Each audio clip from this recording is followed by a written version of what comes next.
Welcome to Swayam online portal for the program Public Administration and which is Public Financial Administration. This Swayam online course, specially for Public Financial Administration, focuses on the different aspects of finance with respect to public administration. In today's module, dear students, we will be discussing on what budgeting is. We will understand the concepts.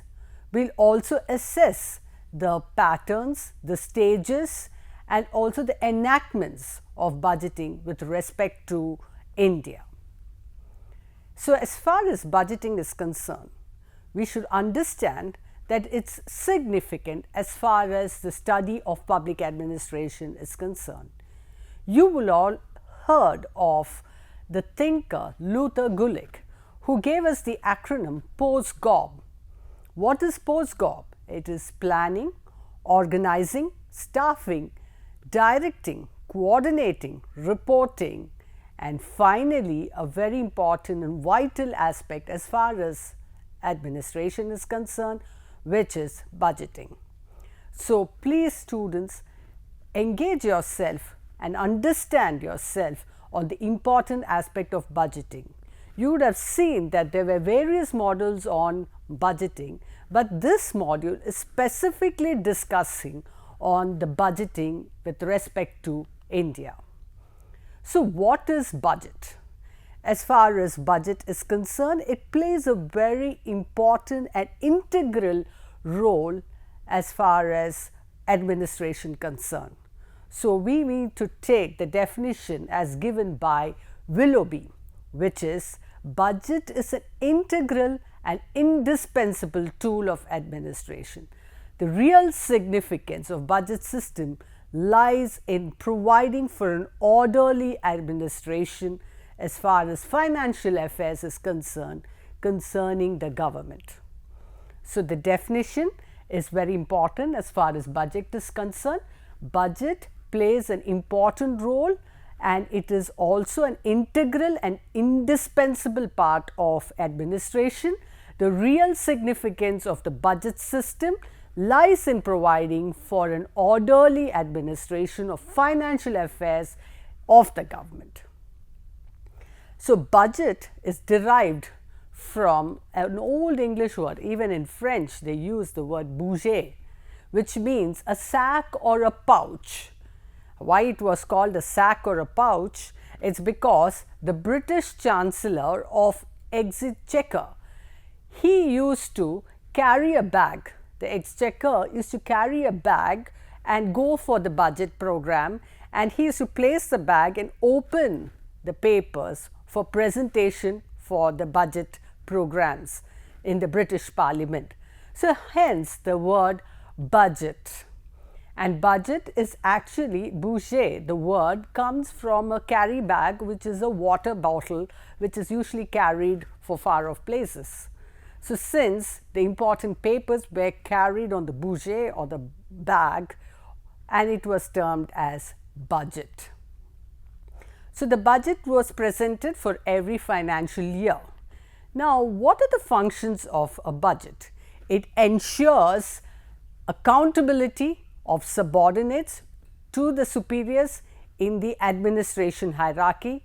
It is also an instrument of social economic policy to serve the functions of allocation, distribution and stabilization. It also facilitates the efficient execution of functions and services of the government. And finally, it facilitates the administrative management and coordination as it unifies the various activities of their government department into a single plan. Now, we look into the functions of the budget. There are 5 important functions of the budget. The first function is to ensure financial and legal accountability of executives as well as the legislatures. Executives are the ones which execute or implement the program, and the legislatures are the rule making body.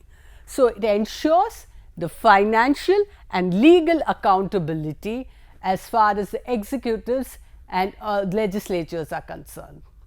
The second point is it ensures accountability of subordinates to the superiors.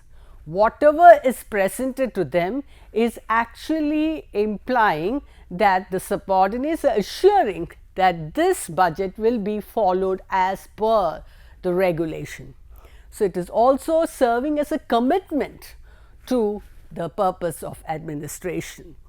The third important point is it is an instrument of social and economic policy to serve the functions of allocation, distribution and stabilization.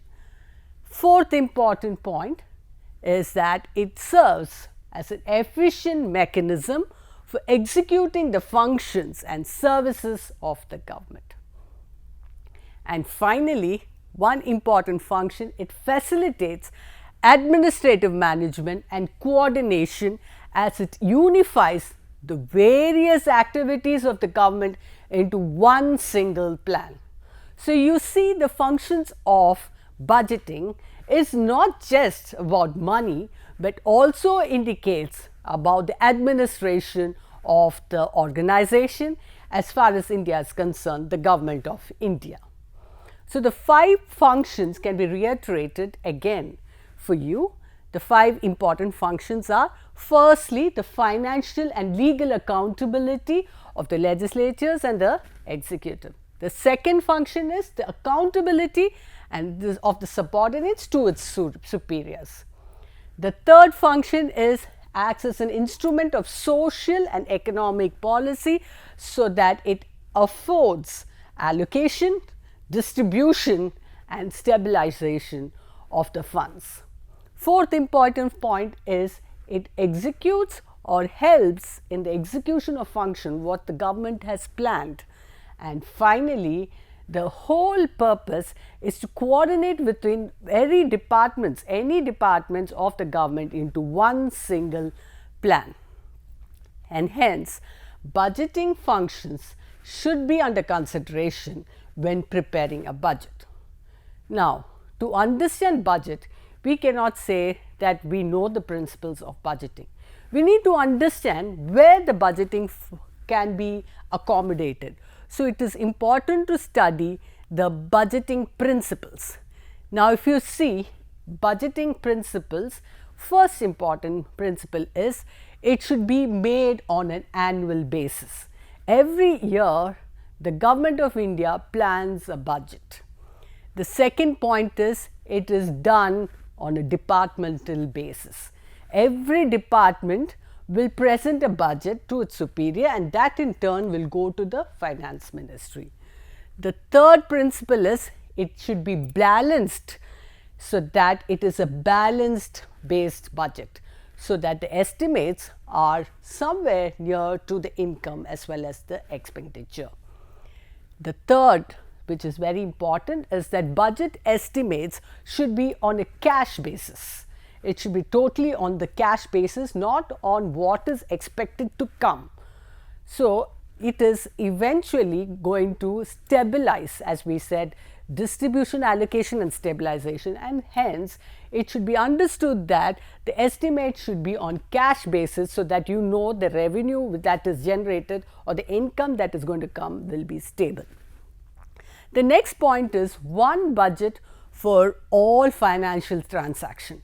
It should not be that it is having various budgeting propositions from various other departments. So, there should be just one budget for all financial transaction. Then you have budgeting should be a gross, not a net. What is the difference between gross and net? Gross is nothing but where it is inclusive of the taxes which is going to be incurred, and net is just after the taxes. So, budget should also include the taxes that is involved. So, you can understand that when person is getting 100 rupees, the 30% will go as taxes. So, the gross should be considered and not the net. Another principle of sound budgeting is that it should be close budgeting. It should be one after the other. It should be interconnected. It should not be diverging. It should be inclusive. It should include and also be very focused so that there is interconnection. And then it should also follow the rule of laps. Rule of laps should be followed. And why you might think that rule of laps should be followed? Because every financial year there will be some amount allocated to a specific department. Say for the agriculture department, the Ministry of Agriculture is allotted some amount. So, what happens is that amount has to be used for that financial year. In case that financial year the department fails to incur those expenditure, then the money will be lapsed and goes back to the Consolidated Fund of India, so that it will work as a reserve for the Consolidated Fund of India. Because if it is over or it's surplus expenditure, then it can also be incurred in the next consecutive year.